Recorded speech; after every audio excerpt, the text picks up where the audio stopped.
ഒന്ന് കണ്ണടയ്ക്കാമോ? ഞാൻ പറയുന്ന കാര്യങ്ങളൊന്ന് ശ്രദ്ധിച്ച് കേൾക്കണേ. ഒന്ന് കണ്ണടയ്ക്കുന്നേ. ഓക്കെ, പറയുന്ന കാര്യങ്ങൾ ശ്രദ്ധിച്ച് കേൾക്കണം കേട്ടോ. ഇന്ന് വരെയും നിങ്ങളുടെ ജീവിതത്തിലേക്ക് കടന്നു വന്നിട്ടുള്ള എല്ലാ വ്യക്തികളെയും ഒന്ന് ഓർത്തെടുക്കാമോ? എല്ലാവരെയും, സാധിക്കാവുന്നിടത്തോളം പേര് ഒന്ന് ഓർത്തെടുക്കാമോ? അറ്റ്ലീസ്റ്റ് ഏറ്റവും കൂടുതൽ നമ്മളോട് ചേർന്ന് നിൽക്കുന്ന നമ്മുടെ സുഹൃത്തുക്കളെയൊക്കെ. ഇനി ചിന്തിക്കണം, നമ്മൾ മരിച്ച് 1 വർഷത്തിന് ശേഷം ഈ കൂട്ടത്തിൽ എത്ര പേർ നമ്മളെ ഓർക്കുന്നുണ്ടാകും?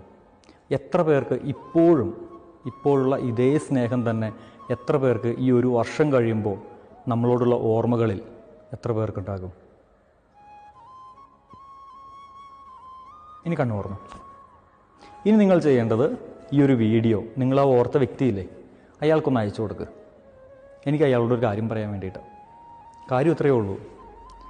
നീ ഇയാൾ എത്രത്തോളം സ്നേഹിക്കുന്നുണ്ടെന്നോ എങ്ങനെ സ്നേഹിക്കുന്നെന്നോ എനിക്കറിയില്ല. പക്ഷേ ഇത്രയും പേർക്കിടയിൽ നിന്ന് അയാൾ തിരഞ്ഞെടുത്ത് നിന്നെയാണ്. കൺഗ്രാജുലേഷൻസ്. ഇത്രയും പേർക്കിടയിൽ നിന്ന് ഈ ഒരാളുടെ വിശ്വാസം നേടിയെടുക്കാൻ സാധിച്ചതിന്.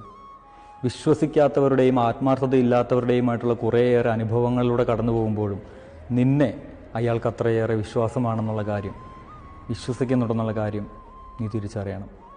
തകരാതിരിക്കട്ടെ നിങ്ങൾ തമ്മിലുള്ള ബന്ധം.